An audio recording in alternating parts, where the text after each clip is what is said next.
नमस्कार शेतकरी मित्रांनो, स्वागत आहे आपल्या सर्वांचं आयटीचा शेतकरी या यूट्यूब चॅनलमध्ये। जसे की महाराष्ट्रामध्ये आपण भुसार पिकांमध्ये जास्त करून मुख्यत्वे सोयाबीन असो, मका असो, कापूस असो, तूर असो या पिकांची लागवड केली जाते महाराष्ट्रामध्ये जास्त करून। तर ह्या सर्व पिकांबद्दल माहिती देण्याचं काम मी करणार आहे। प्लेलिस्ट वाईज सोयाबीनपासून ते मका, तूर या सर्व पिकांची मी माहिती देणार आहे। लागवडीपासून ते काढणीपर्यंत या पिकांची माहिती दिली जाईल, लाईव्ह प्लॉट्स दाखवले जातील, शेतकऱ्यांच्या मुलाखतीही दिल्या जाईल। तर आपण सुरुवात करूया सोयाबीन या पिकापासून। आपण सोयाबीन लागवड केलेली आहे 12 जून या तारखेला मृग नक्षत्रामध्ये। आपण त्यावेळेस व्हरायटी निवडलेली आहे फुले दुर्वा 992।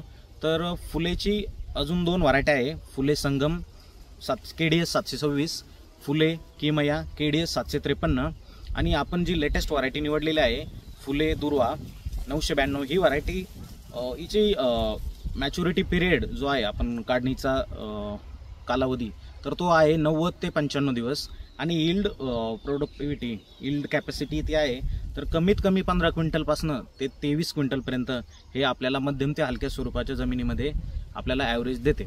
तर आपण लागवडीच्या वेळी याला बेसल डोस जो म्हणतो आपण, तर त्यामध्ये आपण सल्फर एकरी 10 किलो जे महादनचं बेनसल्फ येतं ब्रँडेड कंपनीचं महादनचं ब्रँडेडचं, तर ते आपण एकरी 10 किलो हे वापरलेलं आहे।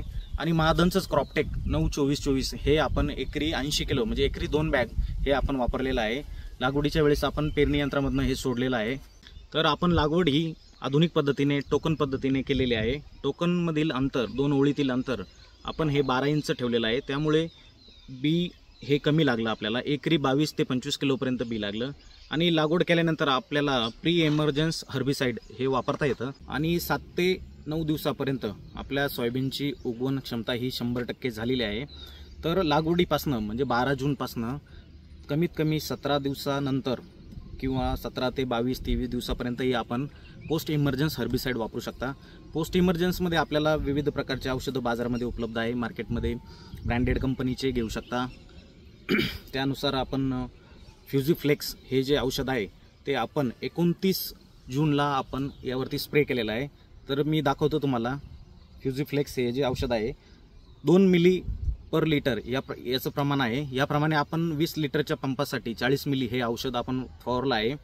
तर फवारणी केल्यानंतर कमीत कमी 6 ते 7 दिवसानंतर तर तणाचा पूर्ण नायनाट होतो। आपण प्लॉट पण दाखवणार आहे व्हिडिओमध्ये। तणाचा पूर्णपणे नायनाट झाला तर आपण व्हिडिओमध्ये बघू शकता सोयाबीन आज 35 ते 36 दिवसाचं पीक झालेलं आहे। आपण हिची वाढ पण बघू शकता, 2 फुटापर्यंत सोयाबीन वाढलेली आहे। आपली फुले दुर्वा ही सोयाबीन आहे, वाढही बघू शकता, ब्रांचिंग पण बघू शकता, फुटवे, कुठल्याही प्रकारची कीड अळी काही नाही, पाणी पोखरणारी अळी, रसशोषक किडी कसलाही प्रादुर्भाव नाही आहे। तर ह्या प्लॉटवरती आपण 29 जूनला आपण फ्युजीफ्लेक्स हे स्प्रे घेतला होता, त्यांनी पूर्ण तणांचा नायनाट 6 ते 8 दिवसामध्ये झाला होता। त्यानंतर आपण 7 जुलैपासून आपण 2 दिवसापर्यंत प्लॉटचा आपण इसाबिऑन 19-19-19 हा स्प्रे घेतलेला आहे। इसाबिऑन हे सिंजेंटा कंपनीचं एक ब्रँडेड प्लांट ग्रोथ रेग्युलेटर आहे आणि 19-19-19 म्हणजे नत्र, स्फुरद, पालाश, NPK हे Yara company, ICL company, K+S company, इंडिकेम आणि कोम्पो या 5 कंपन्यांपैकी ब्रँडेड आहे।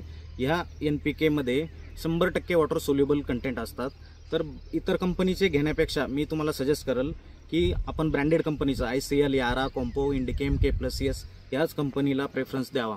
तर NPK 19-19-19 चांगल्या ब्रँडेड कंपनीचे आपण पर लिटर 5 ग्रॅम याप्रमाणे आपण फवारणी केलेली आहे। त्यात 2 मिली पर लिटर याप्रमाणे इसाबिऑनचा स्प्रे घेतलेला आहे।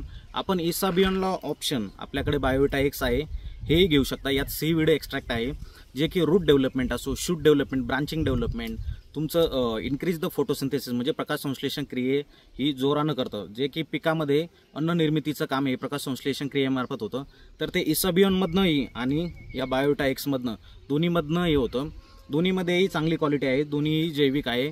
इसाबिऑनमध्ये अमायनो ॲसिड्स आहेत जे की PGR प्लांट ग्रोथ रेग्युलेटर म्हणून काम करतं आणि मेन इम्पॉर्टंट आहे की न्यूट्रिशन अपटेक करण्याचं काम हे दोन्ही PGR मध्ये आहे। आपण दोन्हीपैकी एक कोणतंही घेऊ शकता 19-19-19 मध्ये मिक्स करून।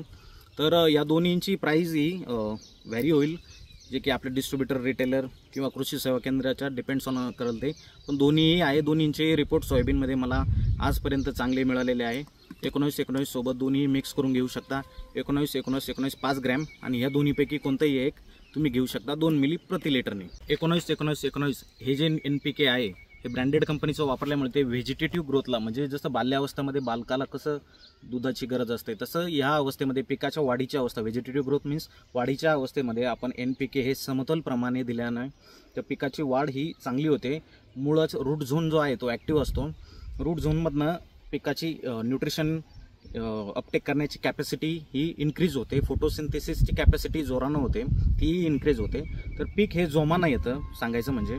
आणि बायोविटा एक्स किंवा इसाबियॉन आपण 2 मिली प्रति लिटरसाठी घेऊ शकता. तर आजपर्यंत आजच्या शेड्यूलनुसार हे 2 स्प्रे आपण घेतलेले आहे. पहिला स्प्रे हा फ्युजीफ्लेक्सचा घेतला तणनाशकासाठी. तण पूर्णपणे जळाल्यानंतरच आपण हे दुसरा स्प्रे घेतला जो की इसाबियॉन घेतला आणि 19-19-19 5 ग्रॅम प्रति लिटरने घेतला आहे. तर आता 36 ते 37 दिवसापर्यंतचं पीक झालेलं आहे. आजपर्यंतही कुठल्याही प्रकारचा रस शोषक किडी असो, मावा, तुडतुडे, थ्रिप्स, अळी किंवा आपण पाणी पोखरणारी अळी असो, कसलाही चक्रीभुंगा असो, लाल कोळी असो, कसल्याही प्रकारचा प्रादुर्भाव पिकावरती सापडलेला नाही. वातावरणही क्लीन आणि नीट आणि स्वच्छ आहे. तर अशा प्रकारे आपली पहिली फवारणी आणि दुसरी फवारणी ही प्लॉटवरती झालेली आहे. प्लॉटही वेल अँड गुड कंडिशनमध्ये आहे. कसल्याही प्रकारचा अळीचा, माव्याचा, थ्रिप्सचा, तुडतुड्याचा कसल्याही प्रकारचा अटॅक नाही. पाणी पोखरणारी अळी असो, रस शोषक किडी असो, कसलाही अटॅक नाही. तर अशा प्रकारे आपण पुढील अपडेटही देणार आहोत. त्यासाठी please do like, share and subscribe. Thanks.